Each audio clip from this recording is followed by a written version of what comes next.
think we may start it now. Yes, sure, sir. Sure, sir.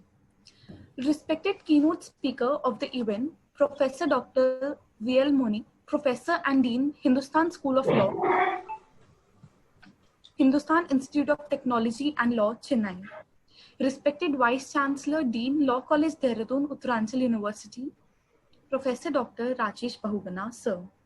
Respected Principal, HOD Law, Law College, Dehradun, Professor Dr. Poonam Rawat, ma'am. Participants from all across the country, ladies and gentlemen, a very pleasant afternoon to all.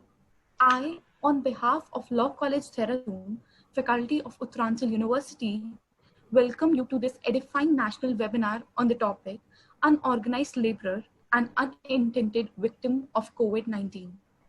Taking the event further, I request respected Vice Chancellor Sir to kindly welcome and introduce the keynote speaker.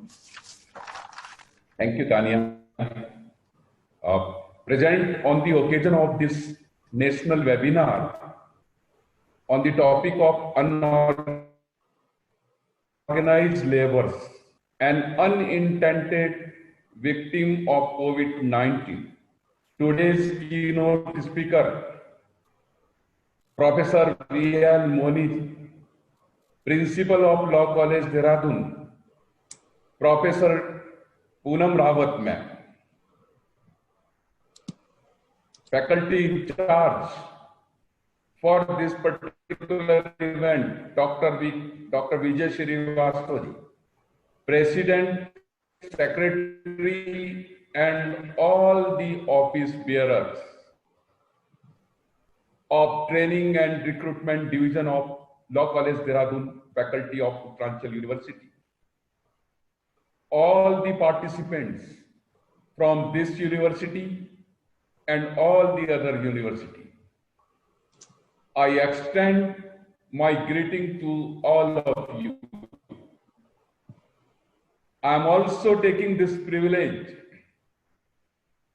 to welcome you on the behalf of Training and Recruitment Division of the university and on the behalf of entire Uttaranchal University family. You all are welcome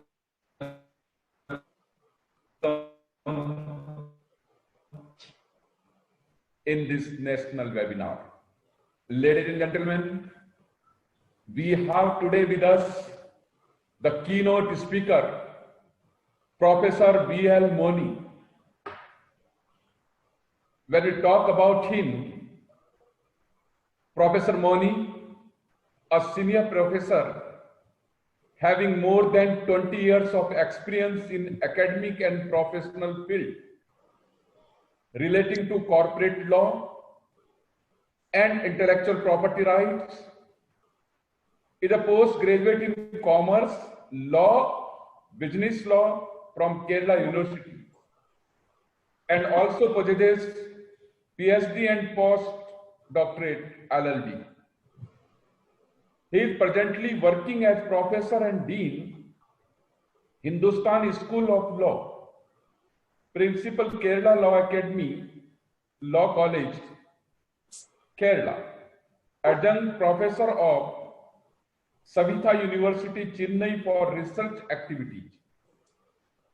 Professor Moni has worked as a professor, associate professor, and deputy director of various universities, including Hausa University in Ethiopia, and chaired committees like Board of Studies, Syllabus Review Committees, Publications and Research Committees.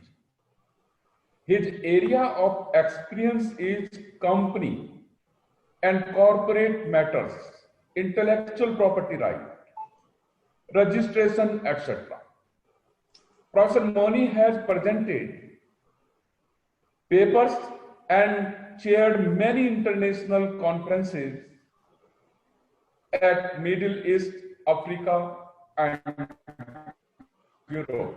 He is related to many NGOs in the field of law, which include Company Law Society, Mahatma Gandhi Institute of Intellectual Property Studies, and Institute of Socio-Political Studies in Tiruvananthapuram city of Kerala, engaged in primary research on various areas relating to company law, human rights, and intellectual property law.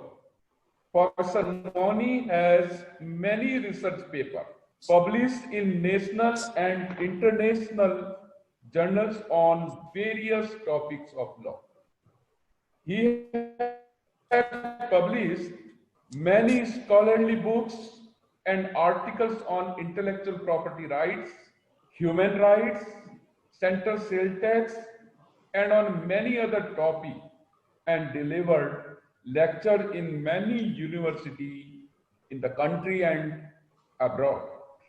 And above this, I recall the meeting which I had very short with Professor Moni. He is a thorough gentleman, and with this profile, I welcome you, Professor Moni, on the behalf of Uttaranchal University.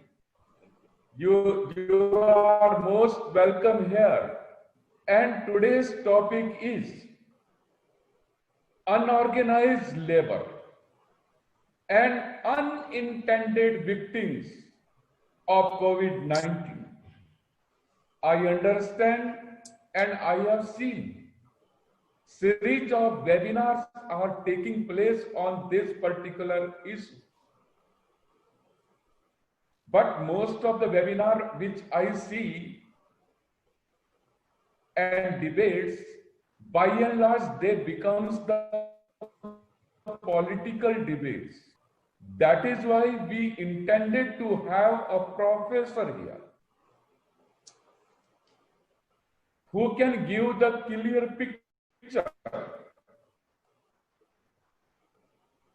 about the unorganized laborers and almost all the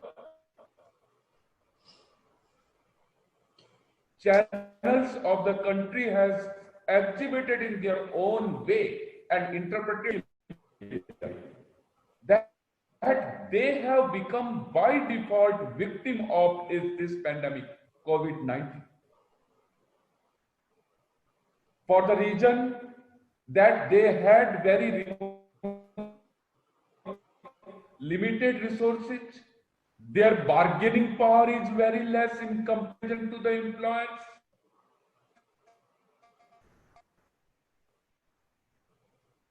Some have been fired, some being fired, some have been paid. Government again and again requesting to pay their salary and all, and we all understand that that is not feasible, and the factories and other institutions are even interpreting the order of the government in their own way. Even the apex court has also come into picture in some or the other way. So at this juncture, this particular talk with Professor Moni is meaningful in two senses. One sense, it's an academic talk, and in the other sense, this is the most contemporary issue of the time. So at this particular time, this talk is very meaningful. I wish all the best to the organizer.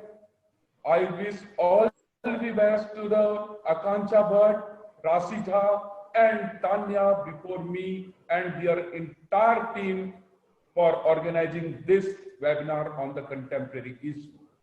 And once again, I welcome all the participants and my dear professor on behalf of Uttaranchal University. You are most welcome once again. Thank you. Thank you so much. Over to Tanya. Now I request Professor Dr. V.L. Moni to kindly address the audience. Okay. Respected Madhuvana ji, the faculty, all the participants of the webinar. I know Professor Bugnaji, when I was in UPS, Petroleum and Energy Studies, he has visited our institution as a guest, and I was receiving him as a guest in our institution at that time. Now, over a period of time, I come to the South India. Now I'm in Chennai, and it's very glad to meet, and I'm very happy to present this webinar on behalf of Uttaranchal University and Dehradun Law College. So at the outset, we can see the issues of unorganized labor and how they are affected by the COVID-19 situation now. I think we should go a little to the history, because now in India, the labor history started sometime back from 1926, I should say, when the Trade Union Act was passed. It was then the British rule that is existing in India. Even at that time, the major industry that is arising in India in 1920s, 30s were cotton and jute industry. At that time, the workers in India were facing a lot of problems because of the human rights. They are not properly protected, not properly paid. Many are organized, many are not organized. Many issues came, and there was no proper legislation to protect the laborers in India. So the British started the process of legislating for the welfare aspect. And the first legislation that on that line was Trade Unions Act 1926. Then came a lot of host of legislations, including minimum wages, protection of employees, employees provident fund, then employees compensation. So many enactments related to the labor enactments came into existence. And it was going on. And in India, 1947, after our independence also, we had so many activity, public sector undertakings came, a lot of public enterprises came, the law was codified, and constitutional protection was given to the citizens of India by Article 14, 21. All the provisions were considered by the people of India in protecting their rights of all class of people, including the labor force. And I should say the factor of unorganized labor came to the notice of judiciary. That is in the case of People's Union for Democratic Rights versus Union of India and others. That is in the year 1982, when Justice P.N. Bhagavati was given the judgment. That case we call it as Asiad case, in which there were many workers who were employed to build the Asiad this grounds, stadiums. And the laborers were facing a lot of problems. And there are two categories of laborers, one organized laborers, another unorganized laborers. So the matter came as a public interest litigation. Usually that was a time when the public interest litigation was getting taken up. At that time, this particular judgment considered Minimum Wages Act, Equal Remuneration Act, the Migrant Workmen Regulation Employment Conditions Act 1970. There was an act in 1970 for the migrant labor, then Contract Labor Regulation and Abolition Act 1970. Then also very other enactments, which includes the constitutional provisions and protection under 14, 23, 24, 32, and other violations of Article 17, 23, and 24. So what happened is the Supreme Court Justice P.N. Bhagavati was giving a very elaborate decision on this matter. Then happened the identifying of laborers into organized labor and unorganized labor. And as far as India is concerned, it is a very huge country. If you go out and the other parts of the country, you will find the difference. Because in the European country, the number of population is less, laborers is there less, and they are more prone to technology. Even in the construction employees, if you take, if you go to a nation like UAE, the construction technique is different. They replace a lot of things instead of labor by technology. There will be built blocks. There will be blocks which can be just connected and formed into walls. Construction can be with a new kind of material which fixes itself very fast, reducing the amount of labor. So that is also a question, whether the labor can be reduced. And that also affects the human right of the laborer. In Indian, International Labour Commission, ILO, was very particular that there should not be any matter which affects the power of laborers. They should be also given a due role. The power of government should not be used to reduce the potential of the labor force. And there should be a protection. As we know that small thing is beautiful. There's a book on that, and it has been mentioned that the small thing is beautiful, but it's true. But it should cater not to the violation of any human rights on any class of people. So that is very important. So in this Asiad case, there was a view that there's a need for protection of migrant laborers. I mean, unorganized laborer, I should say more specifically. And they include a lot of people. So if we say who are unorganized labor, we can say casual employment. People who are in casual employment. And also who are having ignorance and illiteracy. Then small size establishments. Then scattered establishments. The superior strength of the employer. All this results in unorganized labor being formed. There is a National Commission on Enterprise in the unorganized sector, which has been formed in 2004. They also considered the role of unorganized labor. So it is on the basis of work they are considered whether they are organized or not organized. They are comprised everywhere. There are forest workers are there, tribals working in different locations, fishermen, people working in their homes with the software, people assemble parts of highly sophisticated products by their personal efforts. All these people are coming under the unorganized labor. And also it includes construction workers, casual labor, employees in small scale industry, handloom workers, beadi and cigar workers, employees in shops and commercial establishments, sweepers and scavengers, workers in tanneries, tribal labor, and other unprotected group of people. It also includes the domestic workers, street workers, and also even waste pickers who are doing the job in the public. That is the thing. Similarly, interpreting the Constitution in 1978, in Charles Stobraj case, Honorable V.R. Krishnaiyer, sir, the former Supreme Court judge, has mentioned that justice should be given to even people in jail. So it's a very, the right is there for everybody, for every category of people, not only for the organized sector, but also for the unorganized sector. Now we will see a little statistics to know the importance of this unorganized sector. The unorganized sector is very, very powerful. As 90% of the workforce and 50% of the national products are given by the unorganized sector only. And if you take the informal labor markets in India, in mining, it is 1.79% of the workers. Manufacturing, it is 52%. And in construction, 48%. Trade and hotel industry, it is 50% again. So there are industries which is having more than 50% or almost 50% workers from the unorganized sector. So their interest is to be protected. Similarly, around 95% of the people working in agriculture, I mean, they gave the gross value. The unorganized sector give 95% of the income, gross value to the economy. And mining gives 18% from the unorganized sector. Manufacturing gives 26%. Construction gives 46%. Hotel and restaurants give 50%. And transport sector gives 44.45%.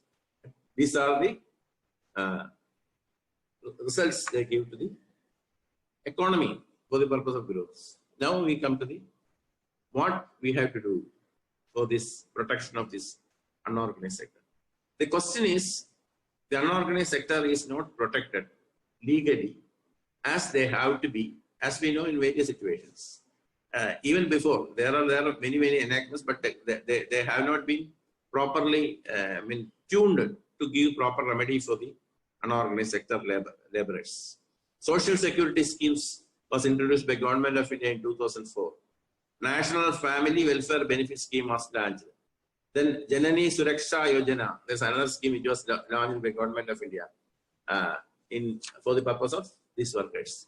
But despite of all this, the level of reaching the enactments were not sufficiently covered. So what happens? We have to move ahead with the time. Now we are in 2020. 2020, what is the importance in regard to the labor law? In 2019, there's a very, very important change, because a labor code on wages was introduced in 2019. A bill was passed in 2019, and in that it has mentioned, provided around 3 or 4 aspects relating to their income, like minimum wages, payment of wages, Equal Remuneration Act of 1976, and Payment of Wages Act of 1956. These connecting with their monetary and financial advantages were properly considered, and better code was being introduced for all workers, irrespective of the fact whether they are, organized workers or workers in the unorganized sector. So unorganized sector also had a proper due consideration in this regard. Similarly, there were certain 1 or 2 international conventions to consider the aspect of this unorganized sector, considering their importance because they are coming to a large number and contribute greatly to the national domestic product. And in that category, I can say there's an ILO convention for decent work for domestic workers in 2011. Then also in Philippines, there was another conference in 2016. And there was another street vendors national policy in 2004 by Government of India, which is again revised in 2009 and also 2014. So a lot of host of legislations were coming in the way of protecting the interests of the unorganized sector in India by the way of enactments. But despite of that, what is the problem that is facing? Now we have the problem of COVID-19. It's a very big thing that has happened in India. Suddenly we had what we should say, lockdown of the economy and complete lockdown in the Indian economy. And initially it was for 40 days, extended, etc. And it affected more than 400 millions of informal workers in various states, in Kerala, Maharashtra, Delhi, even Calcutta, all these places, UP, in all these countries, what happened is a large number of unorganized workers who are they are coming to 400 millions of informal workers were affected. This is a statistics given by International Labour Organization. ILO was further giving a warning that they will push them to deeper recession and poverty if the lockdown continues. So, and as a matter of fact, to protect that, our Government of India was giving a lot of reliefs by way of free food grain and free medical facility and all that. And that food grain system was also not reaching the unorganized sector because they do not have the necessary stay documents. Documents for proving their validity. They are the people from the country entitled for the benefits that is given by the Government of India. And for the organized sector, it is okay. They will get the Provident Fund benefits. They are having the welfare, social security, insurance and such things. Some of the people are getting. But many MSME enterprises were totally closed. So that resulted in the lack of employment. They were to flee from one state to another without income, without food. That was a major issue. It has been handled very meticulously. And many state governments came into the rescue factor by giving, I should say, financial assistance in cash, direct payment to the people who are affected and who has to get these wages. But the amount is too less because the number of people were too large, and the states, even the states were finding it difficult to identify and codify who are the workers there. There were difficulty related to harvesting of rabi crops and marketing. That also created a improved problem for the economy. Production was a standstill, agriculture was standstill, and also various areas where these migrant workers were working were put on this problem. So COVID-19 affected the legal and institutional existence of the migrant workers. For no fault of theirs, these migrant workers, I should say, they became a prey because without any lapse on their part, they were inflicted actually. They became a prey actually. That is the topic. So they were not having any reservation for any jobs. There are many unskilled laborers were there. They were not having any kind of benefits.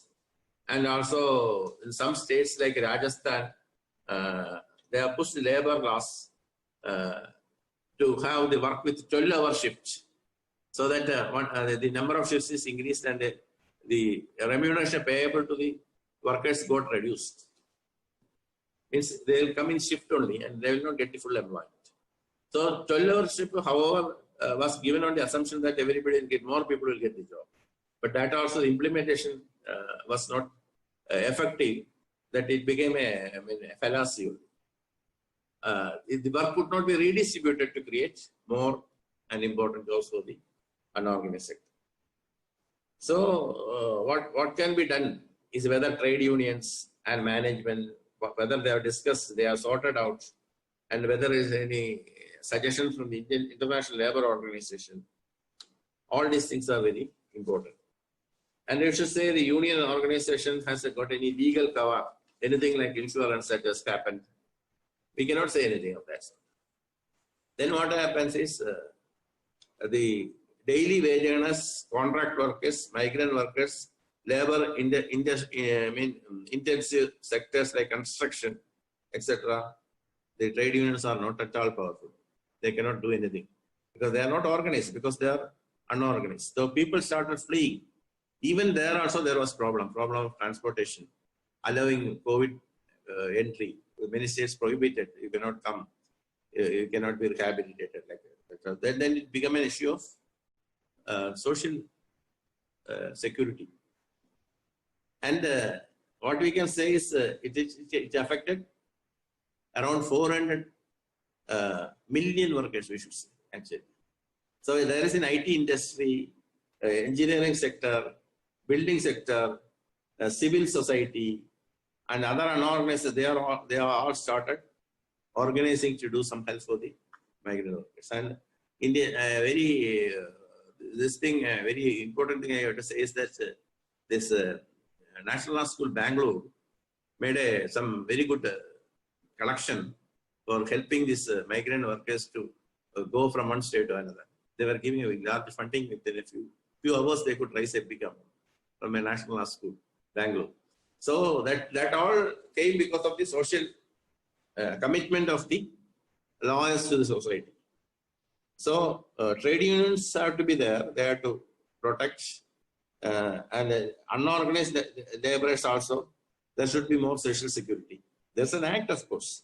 Unorganized Workers Social Security Act 2008 is there, but it is not properly there because not just government cannot even identify the casual workers.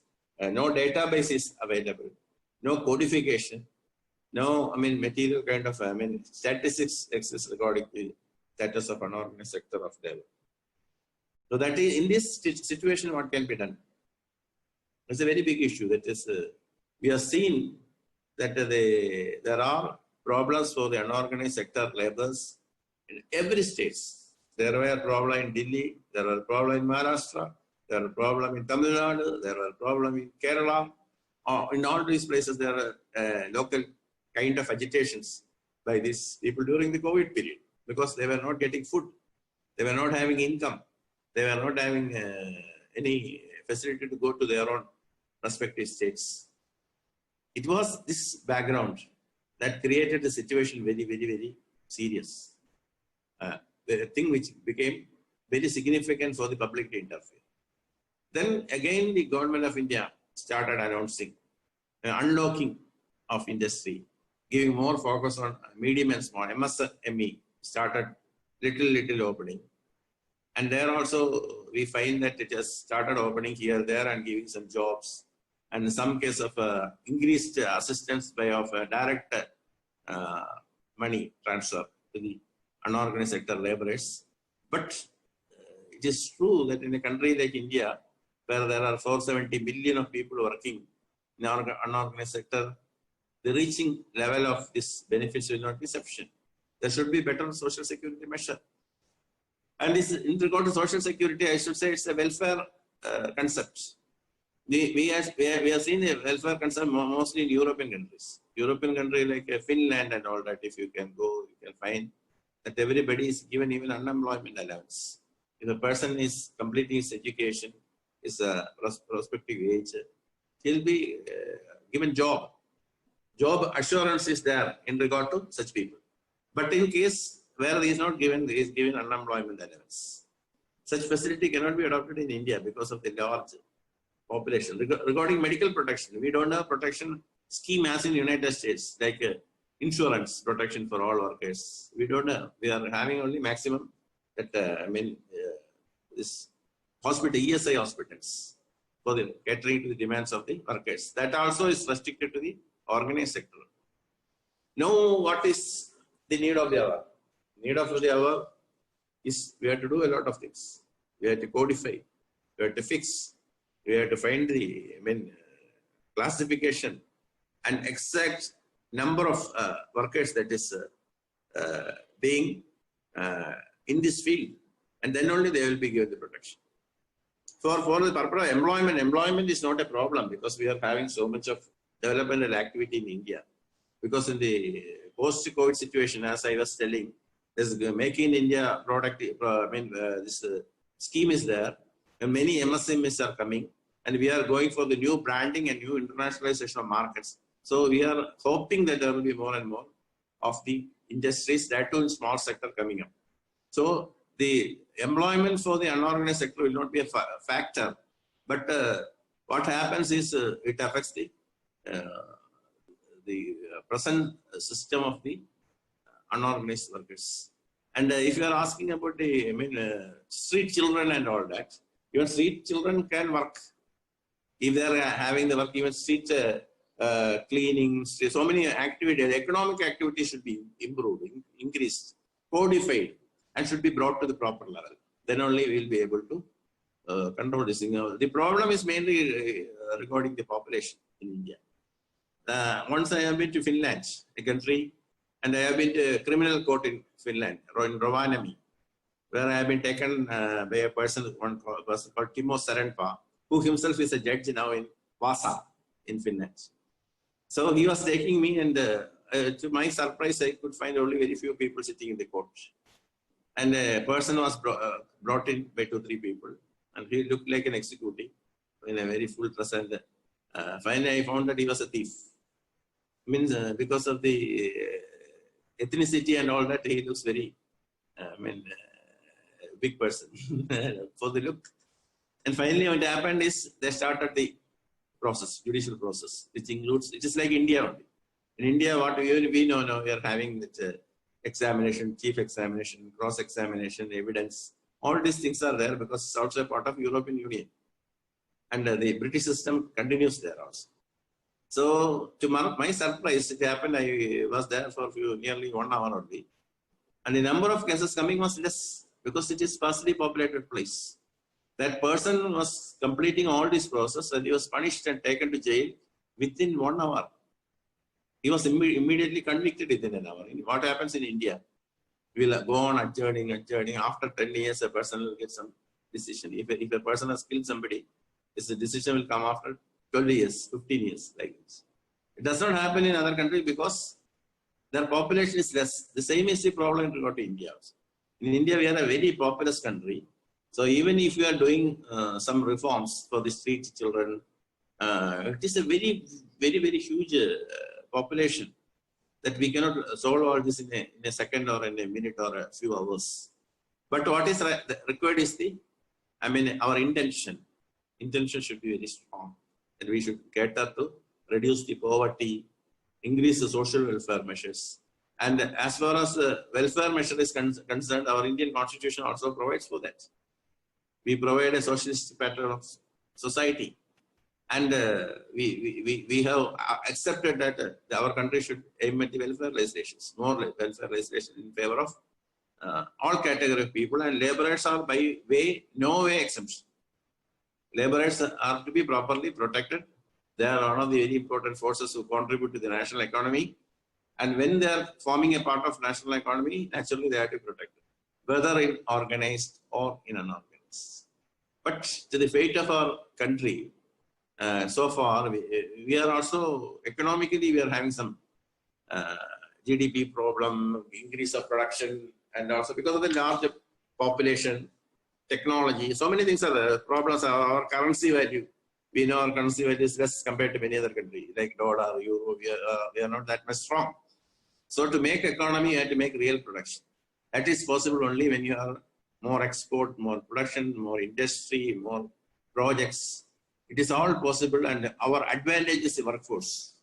In many countries, the advantage of China, you see, is workforce. They are going to all African countries, sending people, constructing, giving people for low salary, so that they can also build up. So that way, if we consider, we are having a very large force, manpower force. But only thing is, we have to do a lot in future. Proper planning, proper implementation, proper utilization of resources, proper welfare legislations, all these things are required. And the direct benefit transfer should also be done in future. The benefit should not be done through the indirect manner. And under codification of the list of unorganized people, giving them a proper attention, introducing welfare schemes, these are very, very significant schemes which can be introduced from the local government to the state to the national level. It is the local governments which have to take more importance, because now they are mainly working in the local areas. So I think considering all this, this will be a very interesting area where we have to do a lot of social possibility. In the age of globalization, what happens is, another issue also comes. We are having transferability of employment, with foreign technicians coming here in India, and our people going outside for doing the job, and becoming internationalization. This era of internationalization also. One good thing is our technology and our competency of our workers is good. We are having many skilled workers also. Unskilled also is there. But when we are increasing our skill, that is a very important thing which we are getting long time. So a lot of things are going on. We should not just simply go on criticizing nothing is done. It's not like that nothing is done. Because of the overpopulation, because of the number, and because of the nature of our population, there should be the handing of relief from the municipality, town, state, district to the national level. When even if national level benefits are given, whether it is really reaching the poor, that is very important. So the inbuilt machinery which provides the protection for the unorganized sector should be well knit properly, that the workers get proper benefits. So we should have better enactments also, better protection. I should say, when there is a reorganization of labor going on, there should be a good look into the problems of this unorganized labor force also. Because almost 50% of the labor force is unorganized in India, even now. Now also, their strength is great. And also they sometimes contribute to the 90% of the income, gross products. So it is not a small issue. It's a very genuine issue. It's a realistic situation which has to be properly controlled. And the regulation, new enactment, new discussions, implementation of international treaties, international practices to protect the interests of the welfare of the workers. All this has to be properly managed in a proper manner. Only then it will be able to give a ground results. The direct benefit transfer is very strongly required. More social security measures are required. In addition to the government efforts, I should say, there should be private measures by the NGOs and the social groups to help the workers. That is required, because even in Kerala model, I should really appreciate to some extent, because in migrant labor and all that, there are NGOs which are ready to give food, which are ready to give even transportation costs in some cases, sponsor some of the benefits that is due to the workers. In some cases, even the management which were owning the workers for the work, they were giving benefits.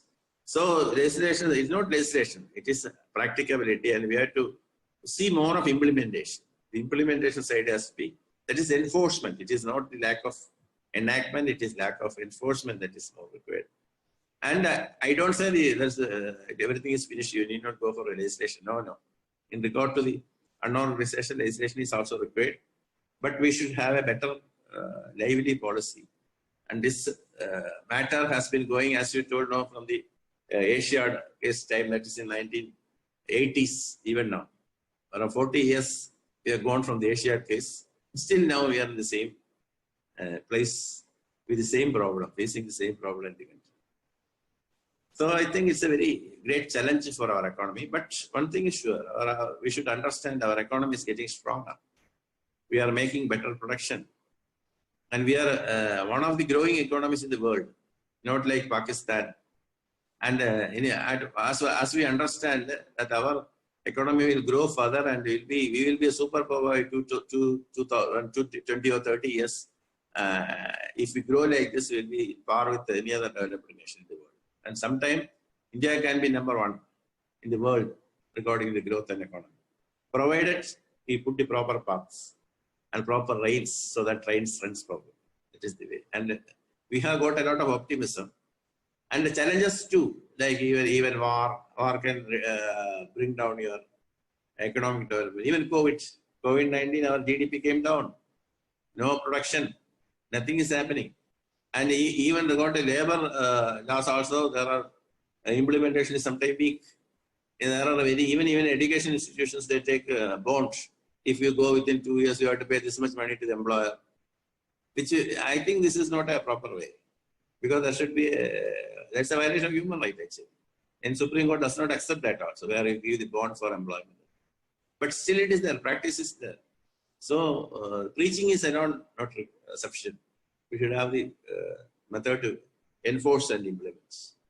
And I think with these words I conclude, and I'm thankful for the opportunity given.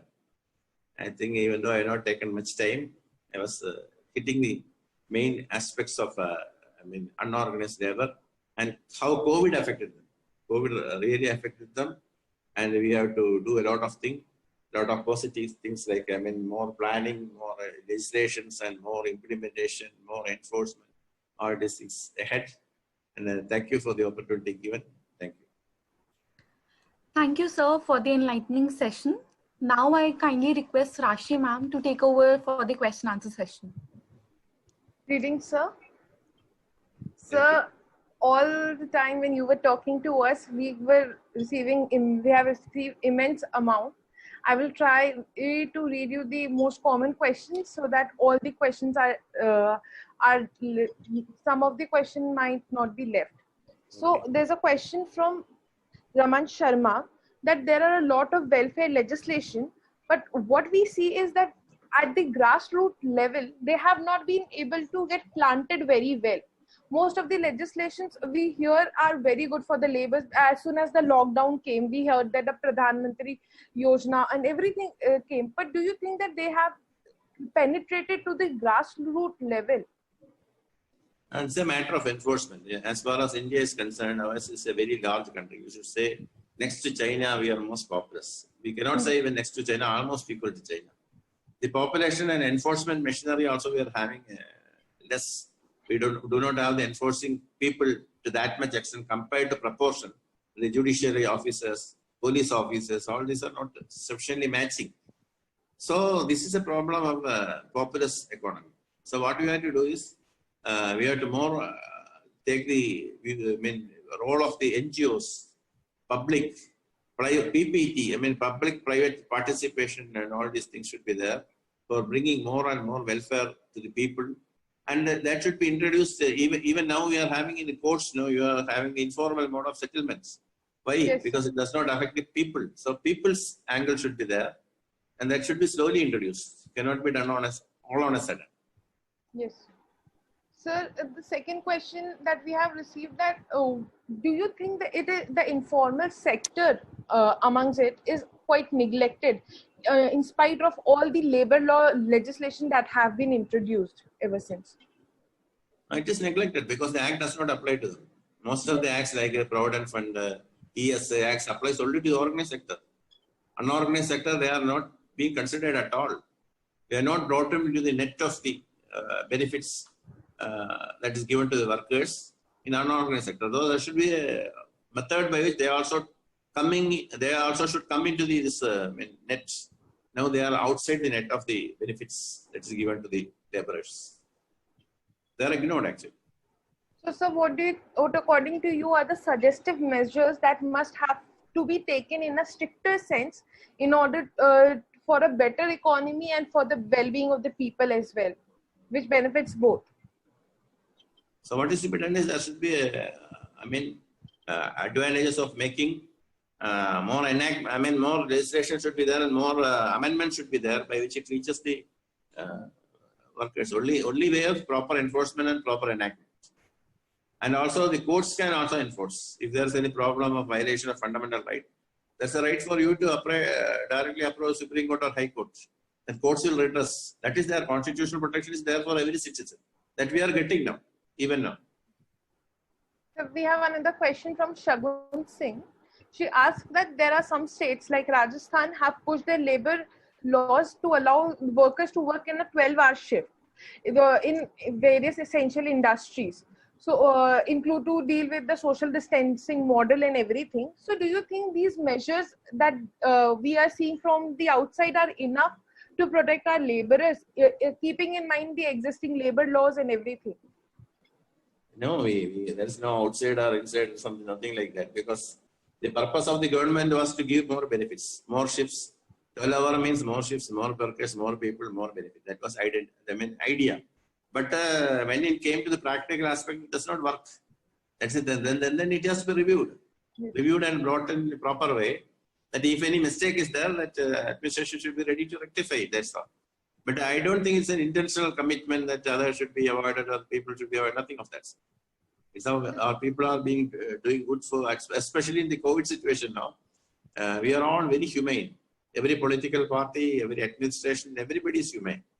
The errors are there because of our situation, and we have to rectify if there is mistake there. And so the most popular question of today's webinar now, that what steps should the government take post the pandemic and in the time of pandemic as well to ensure an organized way for the laborers to keep their jobs and to ensure a good condition and a good working atmosphere for them? Yeah, they have introduced a lot of schemes by which MSME is protected, more MSME registration. Yes. Make in India, that's a very, very big brand making, more increasing productivity, increasing number of labor hours, increasing protection for the workers. All these things are being done. But not, it will take effect only after some 3-4 months. An enactment in India to get effective remedy, you have to wait for some time. I think this has been started after during unlock. The finance minister and prime minister are announcing a lot of schemes, and many of these schemes are good for the economy. I think it is done with a good intention. Only implementation we have to see, and I think it is happening. May take time, little time for.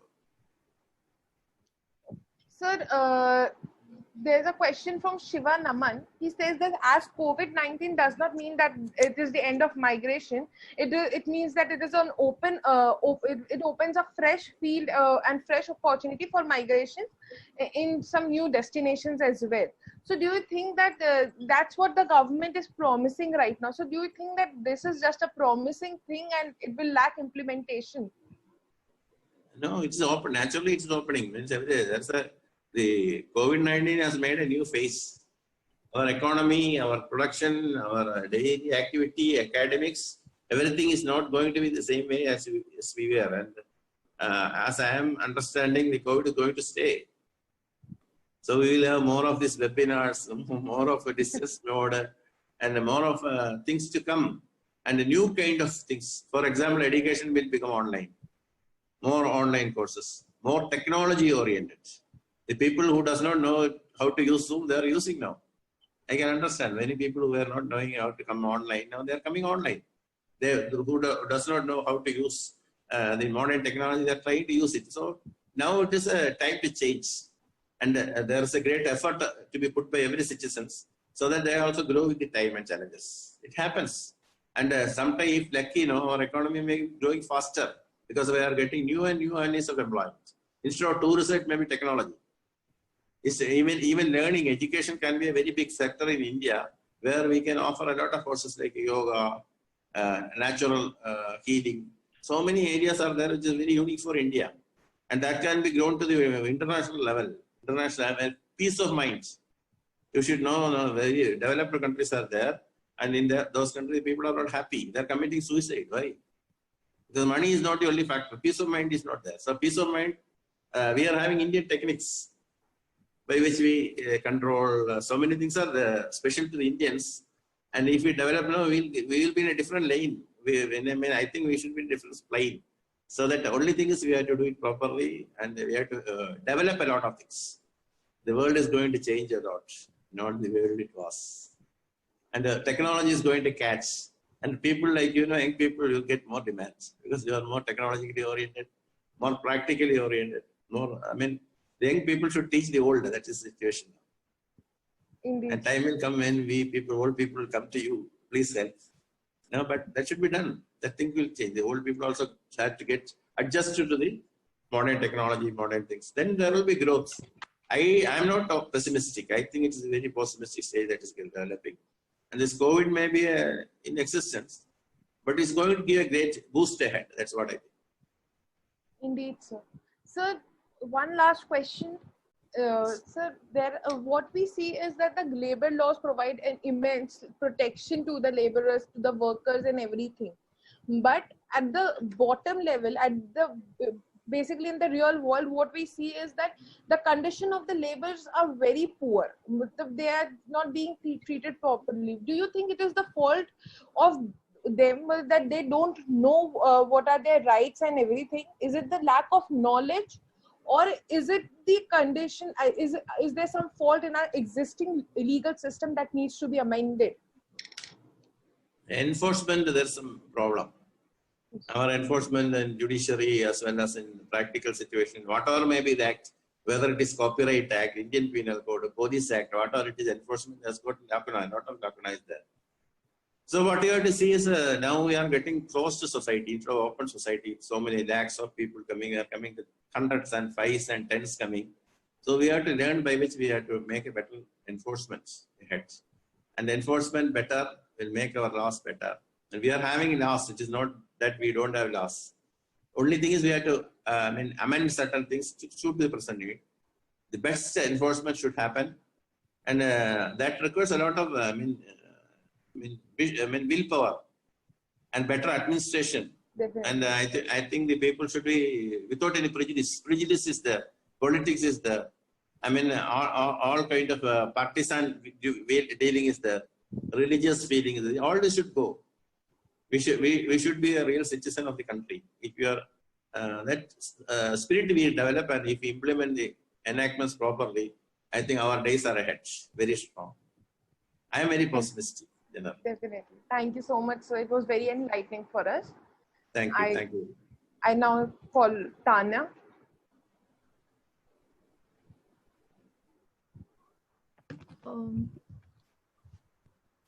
Thank you. I now request Akansha ma'am to give the vote of thanks. Thank you, Tanya. Thank you, sir. I, on behalf of Law College Dehradun, faculty of Uttaranchal University, consider it as an honor and privilege to extend the vote of thanks. I take the opportunity to put all our gratitude into words. I extend my most sincere thanks to our keynote speakers of the event, Professor Dr. V.L. Moni, sir, Professor and Dean, Hindustan School of Law. Thank you, sir, for today's informative and enriching session. We are all indeed indebted to you for taking out your precious time and enlightening us, sir. As it is that every event requires support, so I extend a very hearty thanks to the Vice Chancellor, Dean, Law College, Dehradun, Uttaranchal University, Professor Dr. Rajesh Bahuguna, sir, for giving us the opportunity to organize today's event. I'd also extend my gratitude towards Principal, HOD, Law College, Dehradun, Professor Dr. Poonam Rawat, ma'am, for her continuous support and guidance. I thank Faculty Convener of the event, Dr. Vijay Srivastava, sir, Associate Professor, Law College, Dehradun, for helping us in the best possible way. I further thank all the active participants from all across the country for joining us. And last but not the least, I thank the Organizing Committee of Training and Recruitment Division for making this event successful. Thank you, everyone.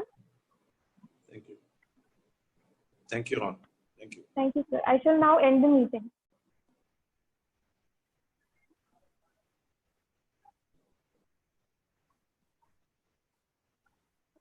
Rashi ma'am, please end the meeting.